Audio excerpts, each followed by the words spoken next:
and I'm definitely not going to leave anytime soon.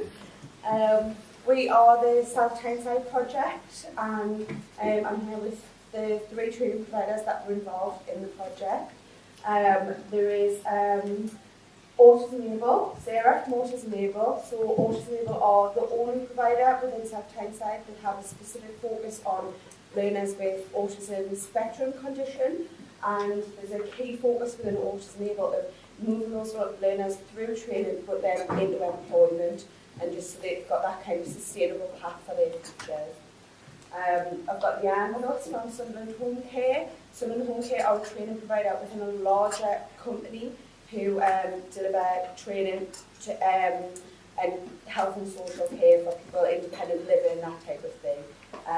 There's a requirement that the employed people have training so that they can sustain their employment, but then also Sunderland Home Care with the unemployed as well to get them to work within the care sector. I'm sure you're all aware with the nature of population, it's a big sector and there's a lot of turnover of work, so it is a constant need for training and education in that sector. And then finally I've got Lindsay, who is here from Community First North East. Community First are a training provider that work with sometimes a very challenging cohort of learners. They've often got extreme social or emotional difficulties. They've often disengaged completely with mainstream education, and they come to CFNA after having tried everything else and just be either neat or just, for older learners, just not engaged in anything at all. And what Community First do is they have a real focus on the whole person, so rather than just kind of, here's the training course we put on to bridge that gap, it's actually developing their wider skills so that they can have kind of just a more balanced approach to life in general and lose those barriers that they have towards education and training. So the first provider that I'm going to hand you over to discuss their project and why it was so important to kind of engage with the digital project to have the most impact for these learners is Lindsay from CFNA. Hi. So last year was quite a successful year for us. We'd just like to show off a little bit. So for the first time we had 3 learners who were accepted at university, and all 3 of us started on programmes with nothing. One had just had 3 of our children removed and had no qualifications. So that for us was amazing. And we were also involved in the initial assessment research project, which has now been published as a paper that Alex and our director Judy wrote, so that was fantastic for us to get our names out there. So when we were asked to take part in another project, we were quite excited because we'd got the bug really for it. But then when we found out it was digital, that totally changed things, because I think we could all honestly say that is our big downfall. And every year when our staff do have their appraisals, we're asked them to use the professional standards. And IT is always the one that comes out the lowest in this area of development for everybody. So we thought about it and decided, well, actually, this could be the chance to learn something and hopefully take on board some things from other people, other providers' expertise. So we all got together, and as probably most of you know, you start your meeting with all your throwing some ideas around, and then generally it turns into a bit of a moaning session of what's not going well and what can't we afford and what haven't we got funding for. So for us, one of the things we came up with is a problem around embedding functional skills. So a lot of our vocational tutors came back and said that the struggle, personally myself, maths is not my strong point, and I always say in an observation I'd rather take the hit on a grade than set myself up for failure with maths. So what we did was we came up with the idea of creating some videos and activities that could be used in any session that would be put together by the functional skills tutors. So we came up with some brilliant ideas. We had a rapid maths tutor on video. We had links to YouTube. We had links to sort of quizzes and PowerPoints. Put giffies in that we thought that the learners would be interested, that would catch their eyes. So we got some great resources together. But then we have the problem of now what do we do with them? Where can we all access them? A big problem we face is money. So we're a community invest company. We don't have a lot of spare funds to invest in all this great equipment. So from chatting with Leanne, we kind of got an idea around like the Google Classrooms and thought that's a possibility. But it didn't work perfectly for us. So what we actually did was we came across the Google Sites, which we've found has been great for us. It's been a great place to put the videos and all the resources we've come up with together. What we also did was, because we started getting the bug for it a little bit, we can never just do one thing. We always end up going too far and pushing ourselves to the limits. So when we produced the sites, we realised, hang on a minute, this is also another opportunity. What else can we do with it? So what we started to then do was think about the other hot topics we have to cover. So not only do we have all our functional skills, but also have things around links to articles on Brexit, safeguarding issues, news articles linked to health and social care. So we now have all our learners set up to our page where they can go on at home or outside of the classroom and find out a little bit more. And last week we took it another little step further, and what we actually did was we have a level 3 health and social care group who are teacher support and teaching assistants, so the trainee teaching assistants.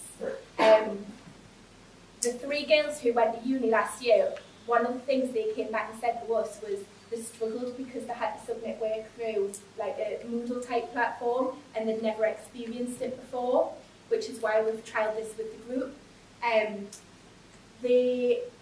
What I did last week with the level 3s is I asked them to produce a resource as part of their unit, as part of their learning outcome, and I got them to produce resources that we could then share for the other learners and the other staff could use, and it worked really, really well. I really enjoyed doing it. Alex and I share a group, so Alex has asked the group to submit her assignments using Google Classroom, and I've asked them to do it the old-fashioned way, either emailing it or printing it out and handing it in on paper. And we plan to, later on in the year, get their feedback and see what they found easiest and why. So we've still got a little bit more we'd like to find out about it. I would say the other thing that's been a big success for us is we work so closely with other providers, so we've built some really good relationships with them. They've supported us, we've supported them, and hopefully, as you'll find out shortly, how we're going to pull it all together and produce our digital community.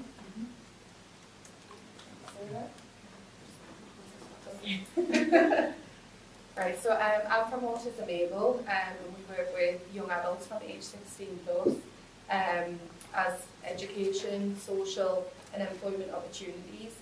And when we reflect on how well we're doing, we found that work placements for the learners and with employers was our biggest downfall. What we found that was the majority of people with autism have got really high levels of anxiety. So even before talking about work placement, they're just totally against it. So what we did was we decided to do our project on bringing the workplace into the classroom. So we had a handful of learners that were already on work placement, and we then worked together to go out and do videos, and I'm going to show a clip in a minute of one learner who describes his work placement, who he speaks to, what he does there, and does like a little tour around the venue, just to relieve anxiety with people who are going to do a work placement.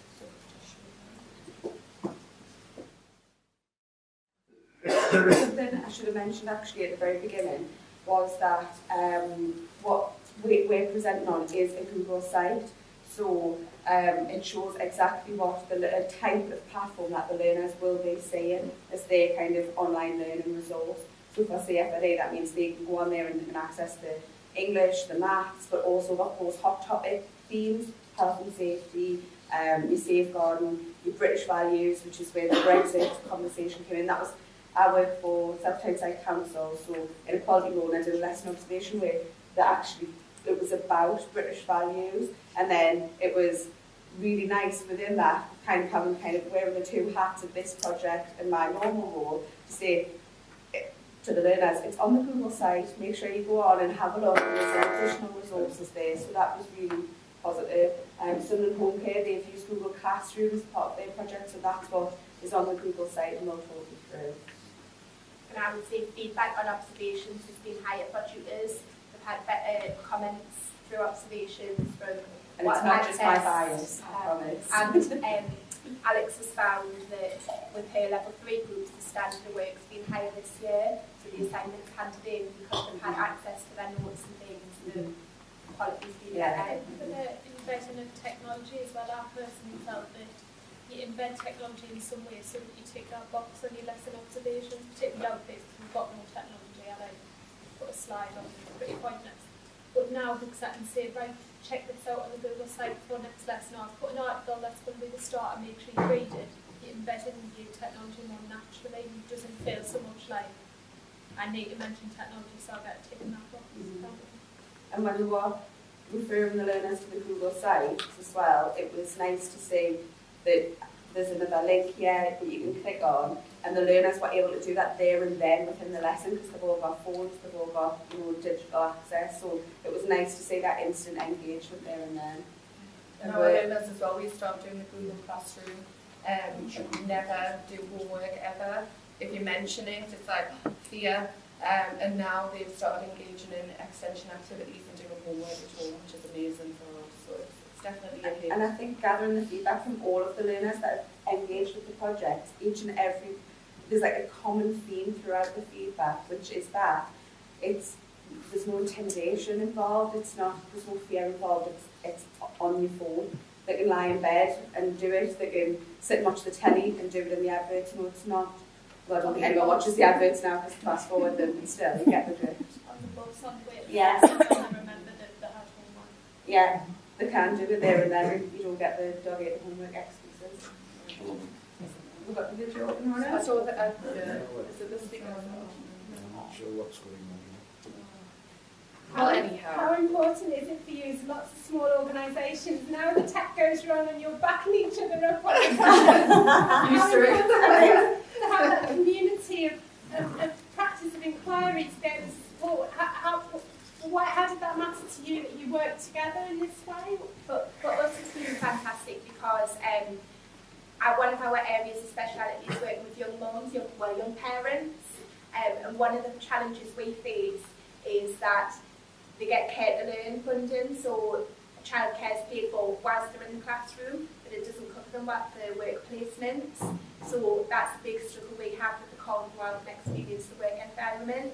As I say, we don't have a great amount of equipment, so from working with Sarah's team centre have, and they've got young people who are willing to make the videos, so we can then, as a community, use those within our classroom, so they get the feel for the workplace, or plan down the line of doing like a day in the life of, so we can be following somebody around in a specific job role, so, and hopefully our sort of functional skills videos will be useful for them, and then we'll have this community.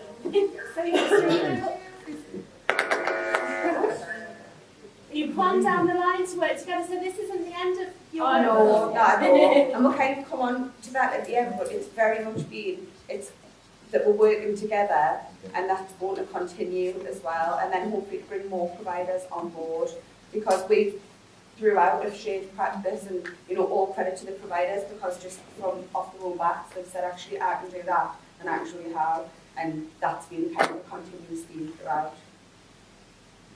Any joy? I'm sure, really, is it?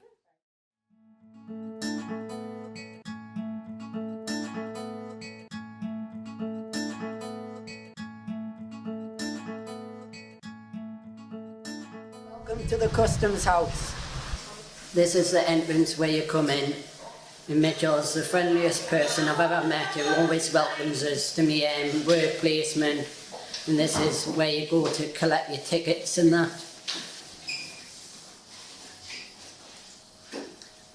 As you can see, he's sitting on the computer doing his work. Hello, I am Jake, aged 20, and I have autism. I came to the Customs House on my work placement, and I did a number of jobs. I got good support on the job here, and my duties included clearing outside litter, setting up and tidying function rooms, and helping out the cinema screen. I would recommend it to other learners. Thank you. Why is the Customs House a good place for someone who has autism to work? We have quiet places where people can go when they need time out, and it's quite open and airy, and it's very friendly as well. What are you looking for in a work placement student? Somebody that's open to new things, somebody that wants to be part of a team, because we are very much a team here, so it helps when they come in, a bit like yourself. Yeah. Right, this is the place where you get your sweets and stuff for the cinema. Next, we're going to the cinema. There's people in. All these are for the cinemas, so as you can see people waiting for the cinema to come on. Now we're going in the galleries where we're just interviewed me and Hayley. As you can see loads of art what people have been doing on the wall. This is the area where I've been working as well, so like sweeping up next to the doors. And if there's a show on, the people who's doing it, they're going that way. If you follow me now, I will show you where I've been working as well. And it looks proper tidy.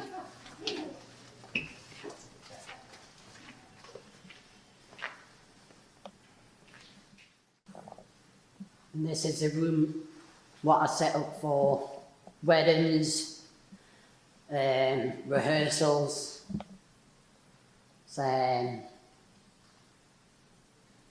lots of stuff really.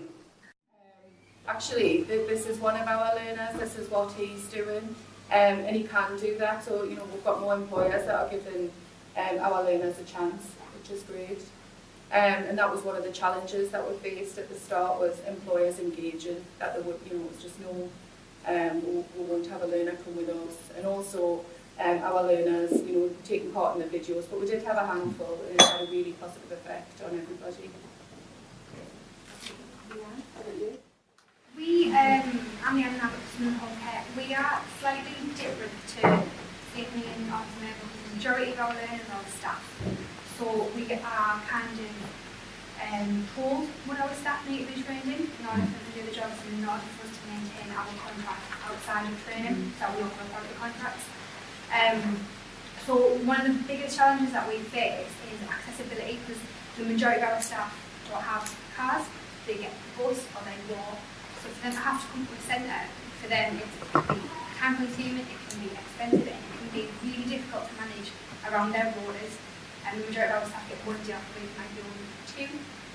So to manage that is quite difficult. So what we looked for was a platform that would be accessible to everybody, wherever they were, and we trialled Google Classroom.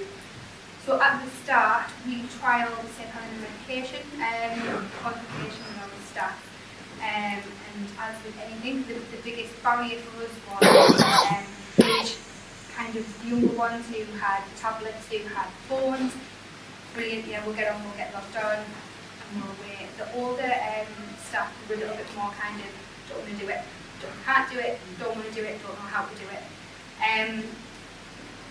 Since then, we still have quite a majority of our staff doing paper-based, but what I was able to get money for was a suite of laptops.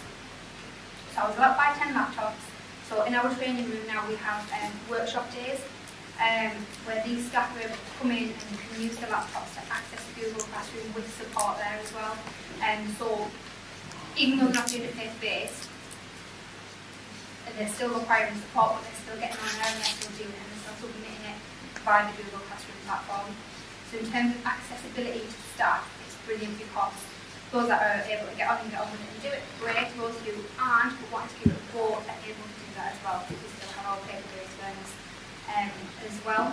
Another issue that we encountered was the email thing. I think one of the colleges, Visual touched on it as well, thought everybody has an email address and everybody has a compatible email address.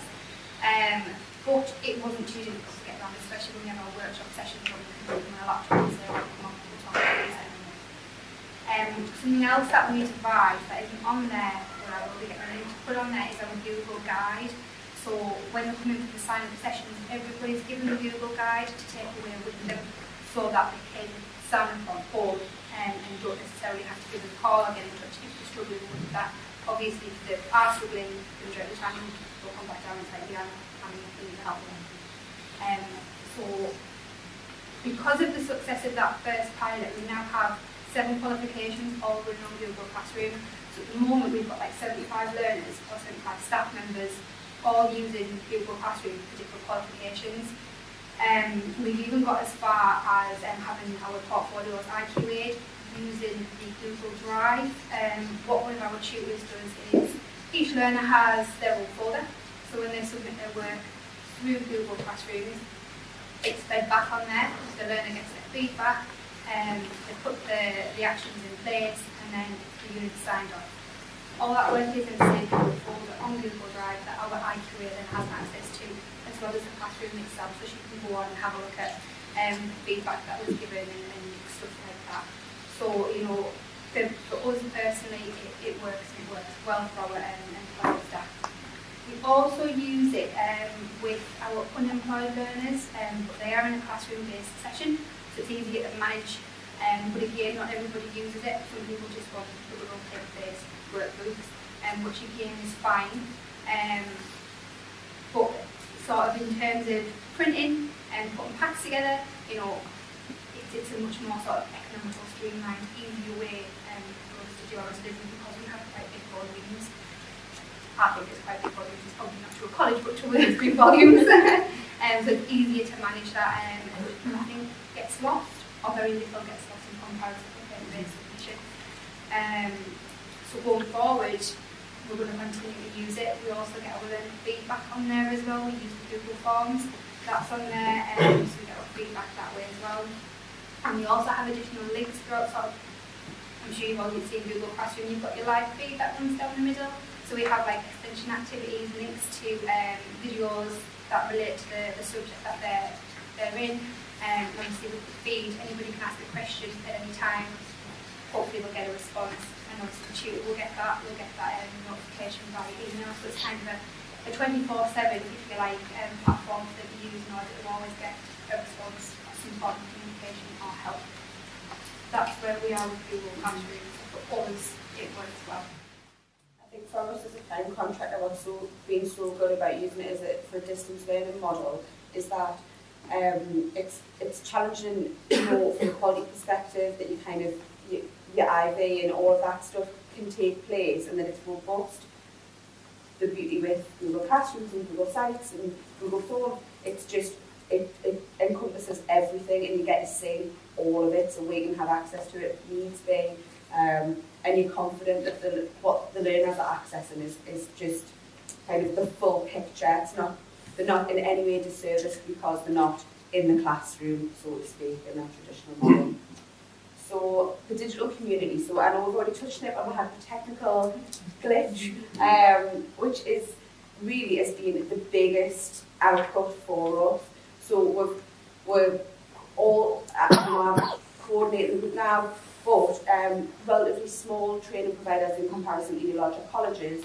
But we've all worked together, and I think what's something that Lindsay touched on around, they have a similar challenge for a different reason, but their learners can't access the workplace. So by giving them that real life example, Autism Able has been able to step in and say, we can produce these work placement videos for you and give your learners that experience, that kind of live experience. Leanne is, got to say, she's our resident expert on all things Google Classroom. She's kind of, it's really not, because she's done it, and you've really kind of took as much on board as possible. And then she's trained that out to CFNE and to Autism Able, so they've had CPD sessions between themselves. CFNE have made the Google Sites available that they've developed, so they now have all that suite of resources around those key themes and the hot topics, maths and English, that's now available to the tutors at Sunderland Home Care and at Autism Able, so it's really been linking together and working together. Where we go from here is that in my role, working for the council, we have access to over 200 tutors delivering on our contract. So we'll be sharing this project and the Google site where everything, each project's kind of included on a mail shot to those tutors. We'll also have a CPD event running in January for those tutors, and the providers have kindly said that they'll deliver a similar presentation and talk through what projects have done and how each of the providers that are attending the CPD events in January can develop it within their training provider organisations. There's, I'm trying to think what else there is. Actually, just South Tyneside training.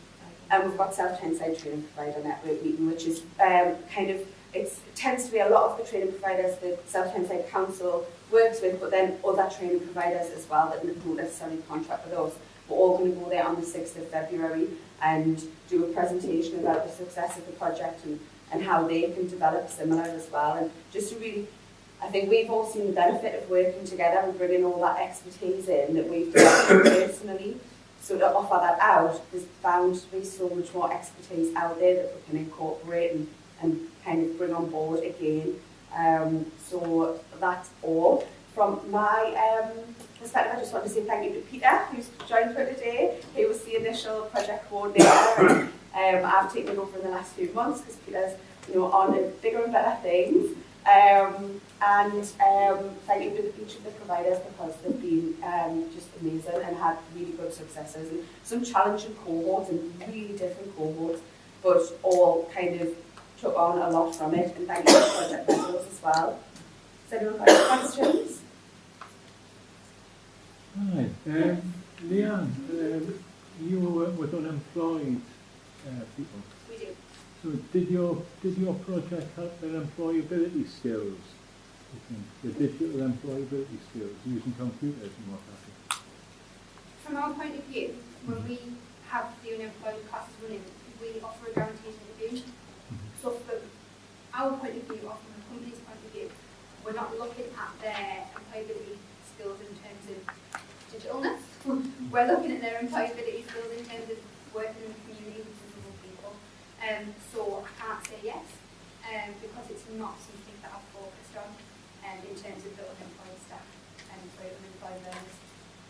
It's more, are they suitable for the job role that they're going to be in, the sector that they're going to be moving into? I think undoubtedly there would have been skills through engaging with the platform, but for the specific job role that they interview for with Sun and Home Care, that might be relevant. It might well be that if they're not successful at interviewing Sun and Home Care role, that they can go on and use those skills in other interviews that they have. I suppose it helps if they got a job if you're doing the learning.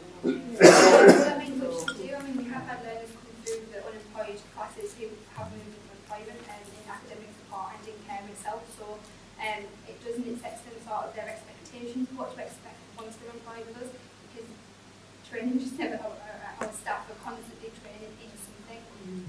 So it does put them in a good position to move into employment with ourselves, because the way we deliver is slightly different, but the resources that we use are the same. So we do go classroom and all the online are the same, and it's all covered in the class. Could I just add an additional thought to that? Some more recent research I've been doing is looking at the Google Suite for education, Google Suite for non-profit, Google Suite for business. And there's countless case studies on the Google website about businesses that are using Google Suite. And what you find is that it's the same products or applications that you're doing now with learners. So without even necessarily formally planning for it, what you're doing is developing the skills that they need to go out there and work in future employment. But you've just got to have a look at those key case studies on Google site to see if you develop loads of learners, you're going to find so many different businesses, retail or the health sector, all those things. Yeah. One of the things you said, Leanne, was that probably you know all this about this in colleges anyway. I think there's something about this creating more of a level playing field. We're a very diverse sector. It would be quite hard for a big college to work so closely as you have with all the key people in the organisation.